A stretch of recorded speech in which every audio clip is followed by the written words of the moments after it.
இப்ப கேரளாவை பொறுத்தவரை ஒரு 18 பேர் இந்த மூளையை தின்னும் அமீபா அப்படிங்கிற ஒரு நோய் பாதிப்புக்குள்ளாகி சிகிச்சை பெற்று வருவதாக இன்றைக்கு சொல்லப்பட்டிருக்கிறது.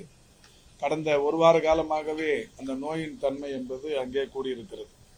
பொதுவாக இந்த நோய் பாதிப்புக்கான காரணங்களை மருத்துவ வல்லுநர்களிடத்தில் கேட்கிற போது அங்க நிறைய குளம் குட்டைகள், அசுத்தமான நீர், மாசுபட்ட நீர் இருக்கிற அந்த குளங்குட்டைகள், அதுவும் குறிப்பா அந்த நீர்நிலைகளில் தேங்கிய சேறு, அந்த மாதிரி இருக்கிற அந்த சேர்ல தான் இந்த அமீபா உருவாகுமா. அந்த குளம் குட்டைகளில் குளிக்கிற போது மூக்கின் வழியே அந்த அமீபாக்கள் போய் மூளையை பாதித்து மூளை காய்ச்சல் ஏற்பட்டு அதன் தொடர்ச்சியாகத்தான் மரணம் என்கின்ற அளவில் இருந்து கொண்டிருக்கிறது. இது 95% வரை தொற்று நோய் அல்ல.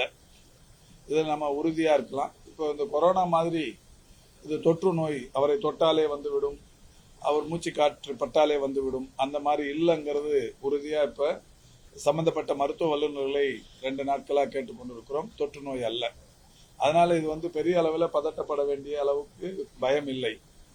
ஆனாலும் கேரளால இந்த மாதிரியான குளம் குட்டைகள், அசுத்தமான நீர்நிலைகளில் குளித்ததால் தான் இந்த நெக்லேரியா ஃபோலேரி என்கின்ற ஒரு அமீபா காரணமாகத்தான் இந்த மூளை காய்ச்சல் நோய், முதன்மை அமீபிக் மெனிங்கோ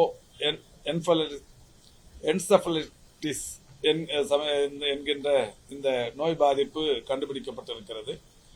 இதனால இந்த நோய் பாதிப்புக்குள்ளானவர்களுக்கு கடுமையான தலைவலியும், காய்ச்சலும், வாந்தியும், மனக்கழுப்பு நிலையும், கழுத்து வலியும், நடத்தை மாற்றங்கள், மயக்கங்கள் போன்ற பாதிப்புகள் ஏற்படுகிறது.